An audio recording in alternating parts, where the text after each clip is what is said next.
Dunia sedang tidak baik-baik aja saat ini. Perang sedang melanda. Masalahnya, perang ini terjadi di wilayah paling strategis dalam hal logistik.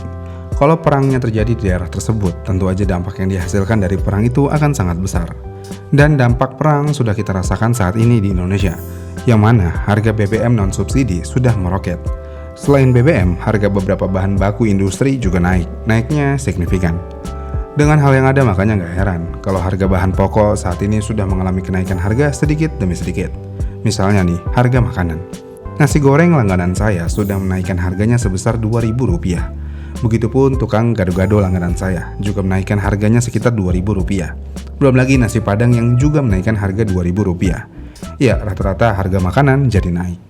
Dan semua harga naik tersebut bukan untuk menutupi harga bahan makanan mentahnya, melainkan cuma untuk menutupi harga plastik yang naiknya 2 kali lipat. Menariknya adalah, jika ada kenaikan harga plastik, mungkin di zaman dulunya tidak akan berpengaruh ke industri sepeda motor. Karena yang kita tahu, penggunaan plastik di motor ya cuma di bodi aja. Dan bodinya juga tidak 100% plastik murni, karena ada beberapa komposit yang digunakan. Jadi ya, penggunaan plastik di motor zaman dulu cukup minor lah. Tapi ini berbeda dengan saat ini, yang mana motor-motor modern saat ini sudah menggunakan plastik di tempat yang mungkin tidak terpikirkan oleh kita zaman dulunya. Misalnya nih, Yamaha. 10 tahun ke belakang, mungkin kita tidak akan pernah berpikir kalau suatu saat akan ada head motor yang terbuat dari plastik. Walaupun covernya sih, tapi tetap aja hampir nggak kepikiran.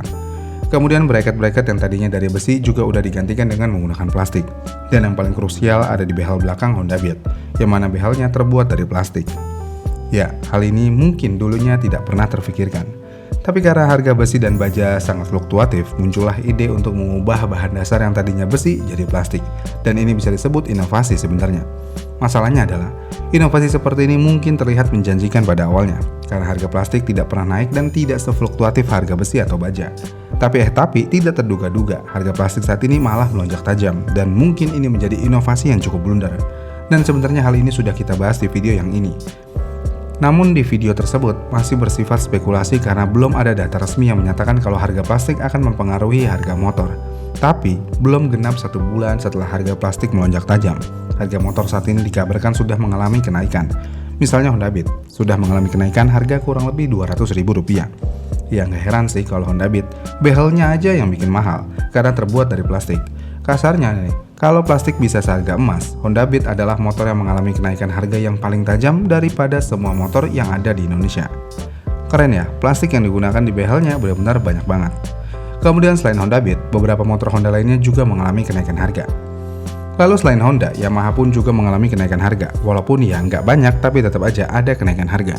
Namun untuk Suzuki, mereka masih mikir-mikir untuk menaikkan harga motornya perihal plastik ini. Walaupun menurut Suzuki setelah menghitung ulang, sepertinya masih masuk harganya dengan harga saat ini. Dan Suzuki punya alternatif lainnya. Daripada meneruskan kenaikan harga ke konsumen, Suzuki sepertinya ingin melakukan efisiensi internal terlebih dahulu. Duh, respect banget deh sama Suzuki kalau mereka rela melakukan efisiensi demi menjaga harga untuk konsumennya. Namun pertanyaannya, seberapa besar dampak plastik ke harga motor saat ini? Apakah ini baru permulaan kenaikan harga motor atau bagaimana? Apakah kejadian plastik mahal bisa akan sama ketika harga chip mahal dan langka? Pertama-tama kita harus tahu dulu plastik itu dari mana. Jadi plastik dibuat dari minyak bumi yang bernama petrokimia, yang berarti jika harga minyak dunia sedang naik, harga biji plastik seperti ABS, PP, nilon biasanya juga akan melonjak. Masalahnya adalah, sekitar 15-25% komponen motor jika dilihat berdasarkan volume visual adalah plastik. Dan sayangnya kenaikan harga plastik mentah yang signifikan ini bisa menaikkan biaya produksi per unit sekitar 5-10%. Nggak sampai di situ aja, plastik memang memiliki bobot yang cukup ringan, tapi plastik memakan tempat, yang berarti jika plastiknya impor, biaya pengiriman kontainer biasanya juga akan lebih mahal. Apalagi saat ini sedang mahal juga apa-apa, yang pada akhirnya lagi, biaya yang harus dikeluarkan produsen hanya untuk membeli plastik aja bisa sangat mahal. Dengan kondisi yang tidak menentu ini, apakah ini adalah awal era harga motor entry level akan sama mahalnya dengan harga mid-range saat ini? Mungkin iya, mungkin juga tidak. Karena sayangnya saat ini, bukan hanya plastik yang naik, harga besi, aluminium, dan lainnya juga belum stabil. Untuk menjaga hal ini, makanya produsen mulai menaikkan harga motornya pelan-pelan tapi pasti. Tapi ini cukup disayangkan aja, karena di awal tahun harga motor sudah mengalami kenaikan. Belum juga pertengahan tahun, harga motornya udah naik lagi. Kasarnya, dalam waktu yang berdekatan, harga motor udah naik 2 kali. Ngeri banget kan? Tapi satu hal yang pasti, mungkin saat ini kita akan melihat harga motor perlahan-lahan naik. Namun ketika motor di facelift di kondisi plastik lagi mahal, kemungkinan besar harga motor tersebut bisa langsung melonjak tajam. Kenapa? Ya karena setiap ada facelift atau model baru, pabrikan biasanya akan mengganti desain plastik. Dan biaya cetakan atau molding baru biasanya sangat mahal dan dibebankan ke harga unit. Kalau kondisinya masih begini, ya nggak heran kalau ada motor yang akan keluar dalam waktu dekat, kemungkinan akan mengalami lonjakan harga yang cukup signifikan, walaupun faceliftnya bisa dikatakan ringan. Namun apakah kejadian ini akan sama seperti krisis chip di tahun 2022 yang menyebabkan harga motor bekas bisa mahal? Jawabannya nggak separah itu. Ketika krisis chip, motor menjadi goib. Maksudnya adalah, kalian punya uang tapi motornya tidak ada karena harus inden berbulan-bulan.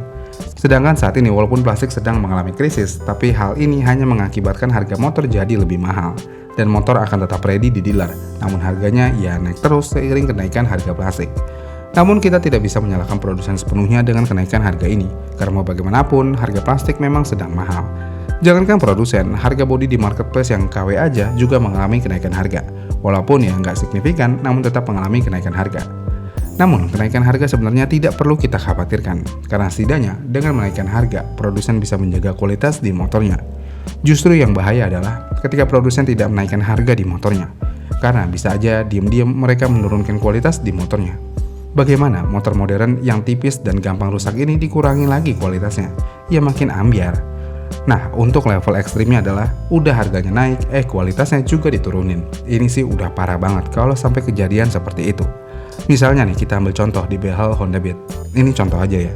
Behel Honda Beat yang plastik lebih mudah patah daripada generasi sebelumnya. Dan uniknya, behel Honda Beat yang plastik yang saat ini kalian lihat itu adalah hasil produksian maksimal dari Honda. Dengan produksian secara maksimal aja bisa patah, apalagi kalau produksiannya diturunin. Ya akan semakin lebih cepat patah lagi. Tapi ya nggak tahu juga sih, tim R&D Honda pasti diisi oleh orang-orang pintar semua. Mereka mungkin akan menemukan material baru yang bisa aja menggantikan plastik atau mengurangi penggunaan plastik, tapi hasil akhirnya malah lebih bagus daripada plastik murni. Ya siapa yang tahu. Intinya ini bisa menjadi ajang balap inovasi produsen. Siapa yang menemukan alternatif lainnya, dia yang akan untung.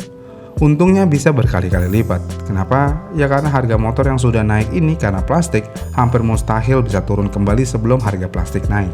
Walaupun harga plastik nanti sudah kembali stabil.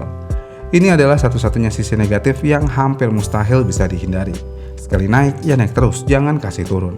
Iya kan? Gimana nih menurut kalian? Komen di kolom komentar di bawah ya, dan sampai jumpa di video selanjutnya.